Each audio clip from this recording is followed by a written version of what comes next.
이제는 조금 느끼고 있을 것 같습니다. 이재명 대표의 두려움. 이재명 대표가 정권을 잡았을 때 자신들이 어떤 처지에 내몰리게 될는지 국민의힘과 한덕수 그리고 검찰은 지금쯤 조금씩 현실 감각으로 다가오고 있지 않을까, 그런 생각을 해봅니다. 물론 총리실의 반응이나 국민의힘의 반응을 보면 아직도 이재명 대표에 대해 제대로 파악하지 못한 그런 모습을 보여주고 있는데, 이들이 아마도 아직까지도 자신들이 어떤 승부수를 두면 이재명 대표를 제거할 수 있다, 이렇게 생각하는 것 같습니다. 하지만 그런 기대와는 달리 이재명 대표의 존재감은 조금씩 커져서 검찰이나 국민의힘이 또 조중동이 어떤 수작을 부린다고 해도 넘어질 만큼 이재명 대표의 위치가 허약하지 않다는 것이겠죠. 그걸 모르는 것이 현재 한덕수가 이끄는 국무위원들과 그리고 권성동이 이끄는 국민의힘과 아직도 윤석열과 국민 사이에서 이리저리 눈치를 보면서 우왕좌왕하고 있는 검찰, 이들만 제대로 모르고 있는 것 같습니다. 끝날 때까지 끝난 것이 아니고 윤석열 파면이 내란의 종지부를 찍는 것이다. 민주당에서 한 목소리로 나오는 이야기지만 국민의힘과 한덕수는 아직까지는 모두 다 믿지 않는 분위기입니다. 한덕수에게 검토 자체의 권한이 없는데 내란 특검 말이죠. 총리실은 오늘도 내란 특검에 대해서 여러 곳의 의견을 들어야 한다, 이런 어처구니 없는 개소리를 해버렸습니다. 안정을 바라는 여론의 눈치를 볼 것이다, 민주당은 그렇게 할 것이다, 이런 시국에서는 이재명 대표도 눈치를 볼 수밖에 없을 것이다, 이렇게 생각하는 것 같죠. 혼란이 가중되는 책임 때문에 한덕수 총리는 건드리지 못할 것이다, 탄핵시키지 못할 것이다 라고 믿는 것인지 기대하는 것인지는 모르겠지만 그런 뉘앙스가 잔뜩 담아있는 그런 발표로 제 눈에는 보였습니다. 국민의힘과 한덕수가 이런 판단을 공동으로 하고 있다는 이야기죠. 이재명이 이끄는 민주당이 어느 정도로 독해졌는지 국민의힘과 한덕수는 아직도 파악을 제대로 못하고 있는 것 같습니다. 이재명 대표는 물러설 곳이 없고 죽을 각오로 민주당을 이끌고 있습니다. 한덕수의 탄핵안을 들고 나온 것도 단순한 엄포가 아니라는 것입니다. 그런데 한덕수만 탄핵할까요? 한덕수를 탄핵하면서 한덕수뿐만 아니라 내란 동조 세력으로 행동하고 있는 국무회의의 의결권 자체를 민주당은 없애버리는 게 좋지 않느냐, 그걸 심각하게 고민 중입니다. 민주당의 이런 움직임에 기자가 총리실에 물었습니다.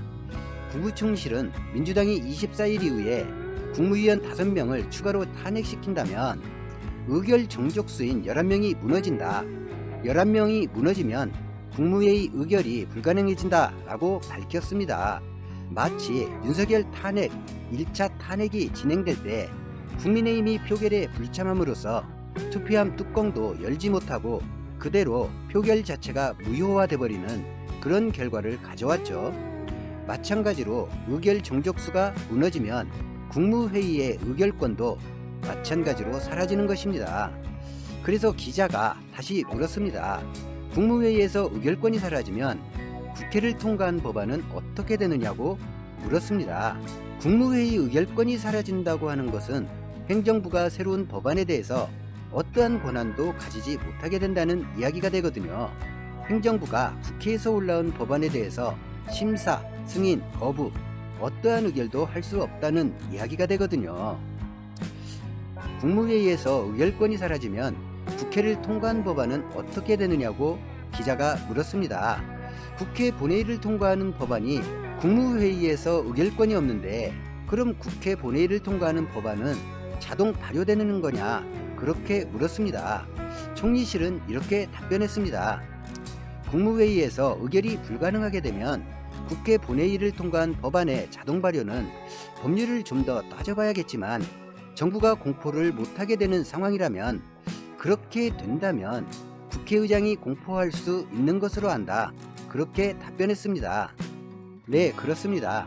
행정부에서 국회에서 올라온 법안에 대해서 심의하고 의결하는 권한 자체가 사라지면 그 법안에 대해서 국회의장이 공포함으로써 효력을 갖게 그렇게 되어 있습니다. 현재 국회에서 과반 의석을 차지하고 있는 민주당에서 정부 의결권을 뺏는 그런 상태까지 총리실은 또 국민의힘은 두려워하고 있는 것이죠. 그래서 그런 얘기를 하고 있는 것입니다. 민주당에서 그런 상태까지는 염두에 두지 않을 것이다. 이재명이 이끄는 민주당이나 조만간 대선에 나서야 할 이재명 대표가 역풍을 우려해서 몸살이지 않겠느냐, 이런 이야기를 총리실이 덧붙인 것이죠. 이재명 대표가 이끌기 전에 민주당이라면 분명히 그렇게 행동했을 것입니다. 민주당을 지지하는 국민들의 속이 바싹바싹 타들어갔겠죠. 지금 민주당에는 역풍 운운하면서 스스로 발목 잡는 그런 얼간이들은 다행히 남아있지 않습니다. 다행히 지난 총선을 치르면서 대부분 정리가 되었고, 당내에 소수가 있다 해도 사실상 영향력이 아예 없다고 봐도 무방한 지경입니다. 당내에 소수가 있다 해도 사실상 영향력이 없죠. 역풍 따위를 두려워했다면 이재명 대표가 이끄는 민주당이 지난 총선에서 압도적 다수당이 되지도 못했을 것이고, 엄청난 수사와 언론 플레이 그리고 기소를 당한 이재명 대표가 줄곧 차기 대권주자 선호도에서 압도적으로 1위를 하고 있지도 못할 것입니다. 민주당이 경계해야 될 것은 스스로의 능력을 의심하는 것이고, 이러다가 국민들이 지지를 처리하는 것 아닌가? 그렇게 의심하면서 우왕좌왕 갈팡질팡 하는 것입니다. 현재 혼란스러운 시국을 그래도 안정시켜 줄 것이다. 국민들이 믿는 하나의 국가기관이 있다면 그것은 민주당이 과반 의석을 점하고 있는 국회입니다.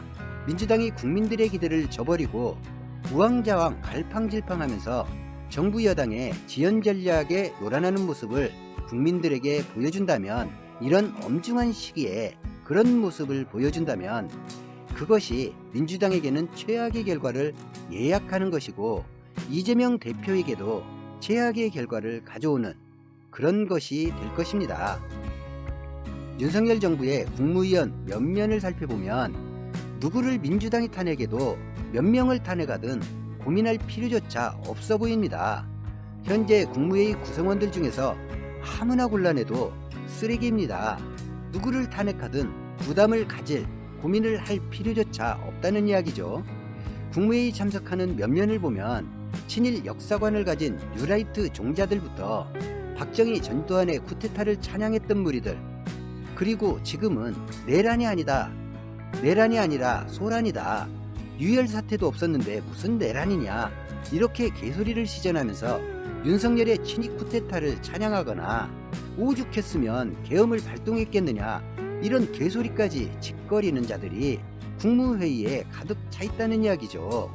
그리고 이들의 사고방식을 가장 극명하게 보여주는 것이 자신의 영구 집권을 위해서 가장 많은 국민을 학살했던, 그것도 수백 수천 단위가 아니라 수만, 10만 단위로 학살했던 이승만을 국부로 추앙하지 못해서 몸살이 나고 영웅으로 만들지 못해서 안달이 나 있는 이런 정신병자들의 집합소가 현재 국무회의 면면들이라는 것이죠.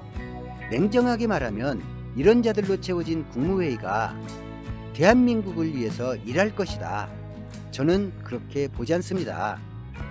이재명 대표 어렵고 힘든 시기에 대표직을 맡아서 어쩌면 인생에서 가장 어려운 시기를 윤석열 정부와 함께했고 지금도 함께 하고 있습니다. 하지만 꿋꿋하게 흔들리지 않고 정말 잘하고 계십니다. 그리고 이재명 대표가 이끄는 민주당, 그리고 민주당 의원님들 정말 잘하고 계십니다. 조금도 망설이지 말고 여러분들이 하고 싶은 대로 그대로 행동하고 실천하십시오. 우리 국민들은, 촛불들은, 민주당 지지자들은 흔들리지 않고 여러분을 지지할 것입니다. 오늘 영상은 제가 별도의 영상을 만들지 않고 오랜만에 직접 출연해서 이런저런 소리를 떠들어 봤습니다. 불쾌하신 분이 계셨다면 죄송하고요. 제 바뀐 머리 스타일에 충격을 받으셨다 해도 그 또한 죄송합니다. 날씨가 많이 추운 성탄절입니다. 여러분들에게 성탄의 축복이 함께 하시길 진심으로 기원하겠습니다. 메리 크리스마스.